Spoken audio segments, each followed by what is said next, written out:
السلام عليكم. الليلة معاكم محمد عصام في قناة طقة.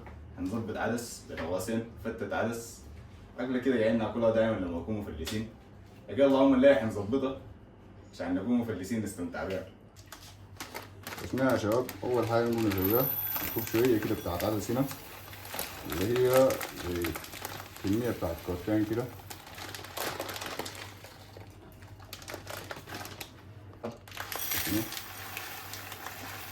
طبعا مع كبينا الكورة الثانية جهزناه، نقوم شنو نضيف عليها شوية موية كده. تمام يا شباب، هنضيف موية كده. الموية دي في حالتنا دي مسخنة، لكن ممكن عادي تكون موية باردة ما فرقت كتير. ما في داعي كمية كبيرة، الكمية بتعجبكم بس. تاني يا شباب نقوم شنو نبدأ نقطع البصل بتاعنا، نقطعه شرايح كده صغيرة كده.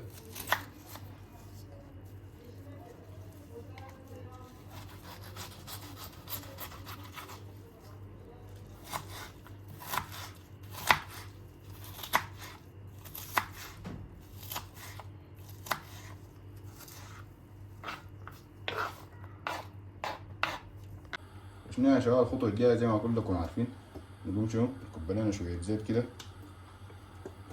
حاجة كده بسيطة بس. بعد خلاص بعدين نقوم ننزل البصل بتاعنا في الماء.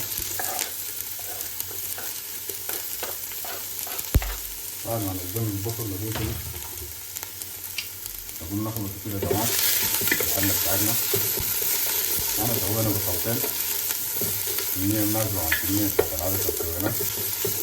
يعني نكتم شوية كده نرجع شنو. بعدين نقوم ننزل العدس بتاعنا بعد ما كبينا منه المية بتاعتنا. نقوم ننزل شنو ننزله، يكون في نفس الوقت جهز لنا شنو مية بتغلي برا. تاني نقوم نقطع لنا بصلاية واحدة كده شنو عشان هنسوي سلطة داعم بقى العدس بتاعنا ده.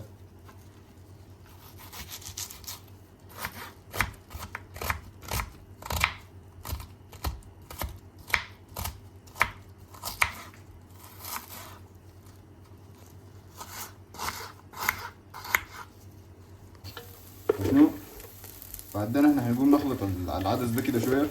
بعد ما خلطناه تمام كده هنقوم نسوي شنو ننزل فيه المية حارة.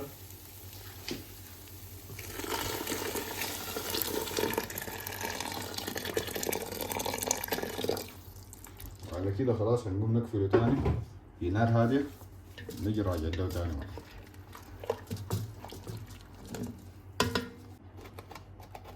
بعد شنو نقوم نقطع لنا في الفلاية كده في الجنبة، نقطعهم صغار صغار عشان شنو نظبط بيها السلطة بتاعتنا.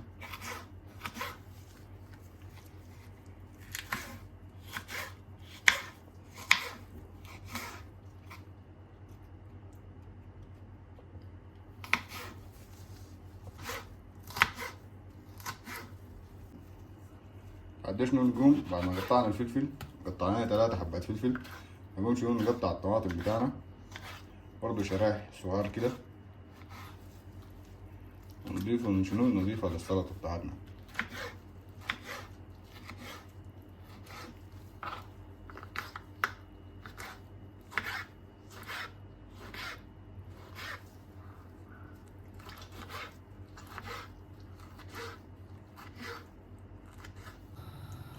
بعدين نقوم نخلط السلطة بتاعتنا جهزناها، نقوم نضيفها بعدين للعدس. دي السلطة اللي هنحطها بالجنبة وما هنكبها في الحلة بعدين للفتة. بعد شنو نقوم نضيف الملح بتاعنا، نضيف لنا زي معلقتين ملح كده ولا معلقة ونص، الكمية اللي شنو الكمية اللي بتناسبكم.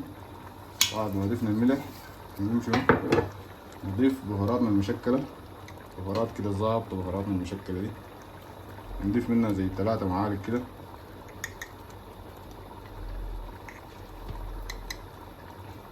بعدها نقوم شنو بعدها نقوم نخلط البهارات بتاعتنا كويس شديد.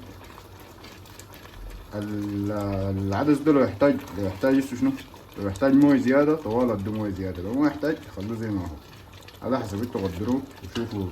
وشوفوا قوامه كيف. وشنو ده كده قوام العدس النهائي. بعد ده كده شنو هنقفل منه النار، نقوم نظبط لنا حاجه كده ظريفه. بعد ما سخنا الزيت في الطاوه بتاعتنا هنقوم ننزل شنو، هننزل فيها فلفل.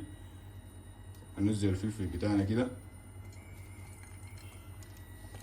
هننزل لنا 4 فلفلات. انتوا شوفوا الكمية اللي بتنجح معاكم كم. ننتظرها شنو، ننتظرها كده شوية. بعد ده خلاص قطعنا العيش، قطعناه كده قطع صغار كده، ولا شنو زي الفتة. دي الكمية اللي احنا عايزينها، بس حاجة بسيطة كده بس. يلا ده كده، ده يا شباب شنو، ده قوام الفلفل اللي احنا عايزينه.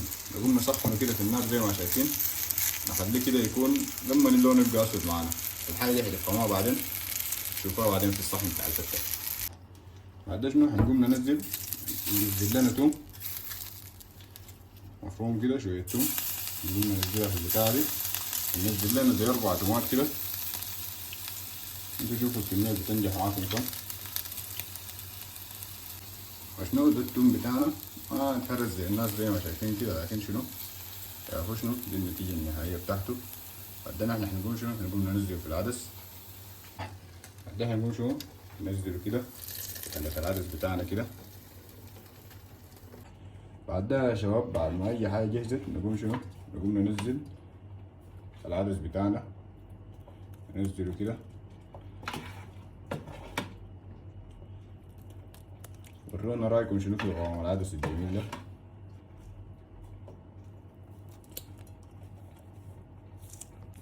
فشنو نقوم ننزل شوية كده من سلطتنا، وننزلها كلها بس شوية، نخلط تاني.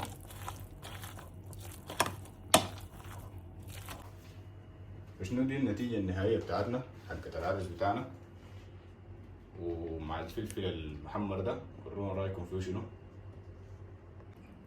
شنو يا شباب، نقوم نجرب الفلفلية دي.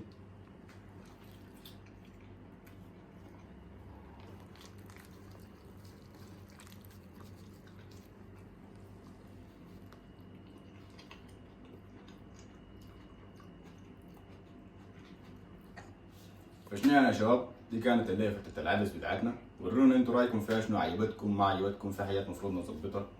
اللهم لازم لايك شير سبسكرايب. الفيديوهات اللي فاتت الفيوز نازله تحت، عايزين نرجع شنو، نرجع فوق، والناس تسوي لايك وشير وسبسكرايب.